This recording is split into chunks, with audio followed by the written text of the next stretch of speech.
रवि अपने छोटे से कमरे में बैठा हुआ था। बाहर घनघोर बारिश हो रही थी और बिजली कभी कभी कड़क कर माहौल को और भी डरावना बना रही थी। रवि की आंखों में चिंता साफ झलक रही थी। वो गांव से बड़े सपने लेकर शहर आया था, लेकिन 3 महीने बीत गए और ना नौकरी मिली, ना ही कोई सहारा। जो थोड़ी बहुत जमा पूंजी थी वो भी खत्म होने को थी। उसकी सोच में खलल तब पड़ा जब दरवाजे पर अचानक दस्तक हुई। इतनी रात को, और वो भी इस तेज बारिश में, कौन हो सकता है? रवि के दिल में डर और जिज्ञासा का मिश्रण था। कौन है? उसने धीरे से पूछा और धीरे से दरवाजा खोला। एक 26-27 साल की लड़की बारिश में भीगे हुए दरवाजे पर खड़ी थी। उसका बदन ठंड से कांप रहा था। उसके भीगे हुए बालों से बारिश की बूंदें टपक रही थी।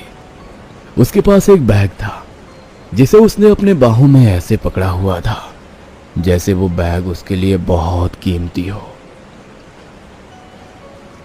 मुझे माफ कीजिए, मेरी गाड़ी यहाँ खराब हो गई है और इस बारिश में कहीं और जाना संभव नहीं। क्या मैं कुछ देर यहाँ रुक सकती हूँ? रवि ने उस औरत को ऊपर से नीचे तक देखा। उसके ठीक पीछे कुछ दूरी पर एक गाड़ी खड़ी हुई थी।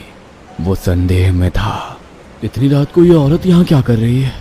कहीं ये कोई चोर तो नहीं? दिखने में तो अच्छे घर से लगती है। लेकिन इंसानियत के नाते उसने कहा, अब ठीक है, आप अंदर आ जाइए, बारिश में बाहर खड़े रहना सही नहीं होगा। वो औरत कमरे के अंदर आ गई। रवि ने उसे तौलिया दिया और कहा, अब आप बैठिए, मैं चाय बनाकर लाता हूं। कुछ ही देर में वो चाय लेकर लौटा।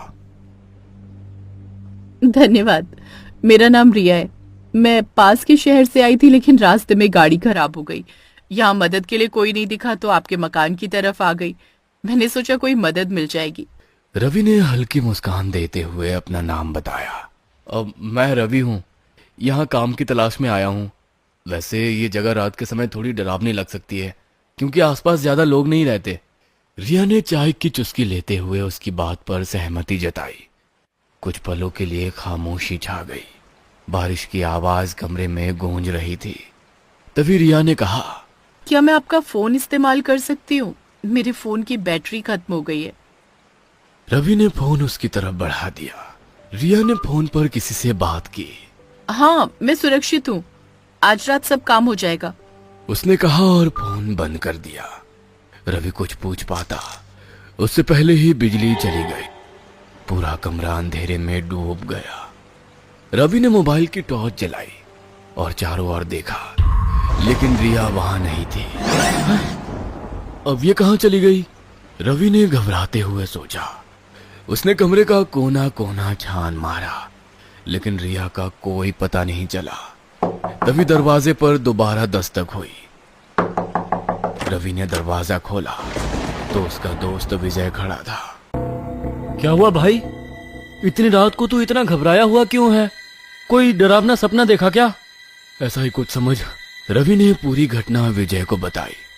विजय ने हैरानी और चिंता के साथ कहा, तूने एक अजनबी औरत को अंदर कैसे आने दिया? तुझे पता है ना आजकल इस शहर में कितनी चोरियां हो रही हैं। मुझे लगा कि वो मुसीबत में है, पर अब वो कहीं नजर नहीं आ रही। लेकिन उसका बैग यहीं रह गया है। दोनों ने बैग की ओर देखा। तुझे क्या लगता है, क्या हो सकता है इसके अंदर? विजय ने धीरे से बैग खोला। जैसे ही उसने अंदर देखा, उसके चेहरे का रंग उड़ गया। वह घबरा कर पीछे हट गया। इसमें रिया का कटा हुआ सिर है, विजय चीखा। यह सुनकर रवि सुन्न होकर उसकी तरफ देख रहा था। उसने घबराते हुए कहा, रिया? तुम रिया को कैसे जानते हो? और ये कैसे हो सकता है? वो भी तो अभी मेरे साथ थी। विजय ने कांपते हुए कहा। क्या वो रिया थी? लेकिन ये कैसे हो सकता है? मैंने तो उसे। रवि ने जल्दी से बैग में झांक कर देखा, पर उसमें सिर के बजाय केवल एक नोट था। उस पर लिखा था, आज रात तुम्हारा काम खत्म। रवि ने विजय की ओर देखा और कड़े स्वर में पूछा, क्या तुम रिया को जानते हो?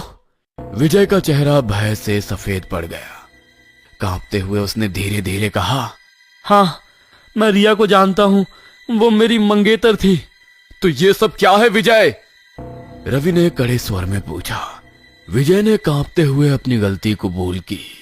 मैंने रिया को मारा था, ये मेरी जिंदगी की सबसे बड़ी गलती थी। नौकरी की तलाश में भटकते हुए मैं एक तांत्रिक के पास गया। उसने कहा कि अगर मैं रिया की बलि दूं तो मेरी किस्मत बदल जाएगी। मैंने लालच में आकर उसे मार दिया। विजय की बात सुनकर रवि के पैरों तले जमीन खिसक गई। उसने कांपती हुई आवाज में कहा, और अब उसकी आत्मा वापस आ गई है? विजय ने सिर झुकाकर धीरे से कहा, हाँ रवि, उसने कहा है कि मुझे अपने गुनाह कबूल करने होंगे। आत्मा? मतलब मैं कुछ देर पहले एक भूत के साथ बात कर रहा था। हे भगवान!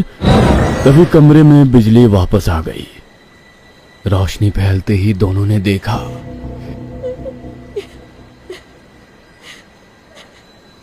रिया कमरे के एक कोने में सिर छुपाए बैठी थी। वो हल्के हल्के सिसक रही थी। दोनों वहीं खड़े उसकी तरफ देखते रहे। किसी की भी उसके पास जाने की हिम्मत नहीं हो रही थी। विजय ने खुद को संभालते हुए अपने कदमों से उसकी ओर बढ़ना शुरू किया। उसने कांपती हुई आवाज में कहा, रिया, रिया मुझे माफ कर दो। ये सब मेरी वजह से हुआ। मेरी लालच ने तुम्हें ये सब सहने पर मजबूर किया। रिया ने धीरे धीरे अपना सिर उठाया। उसके गालों पर गहरे कट के निशान थे और उनसे खून की धार टपक रही थी। उसकी आंखें दर्द और गुस्से से भरी हुई थी, लेकिन उसकी आवाज में एक खौफनाक मासूमियत झलक रही थी। विजय, उसने टूटे हुए स्वर में कहा, तुम आ गए या तुम अब भी मुझसे प्यार करते हो? तुमने एक बार भी मुझे देखने की कोशिश नहीं की तो मैंने सोचा मैं ही तुमसे मिलने आ जाऊं। यह सुनकर विजय की आंखों में आंसू भर आए।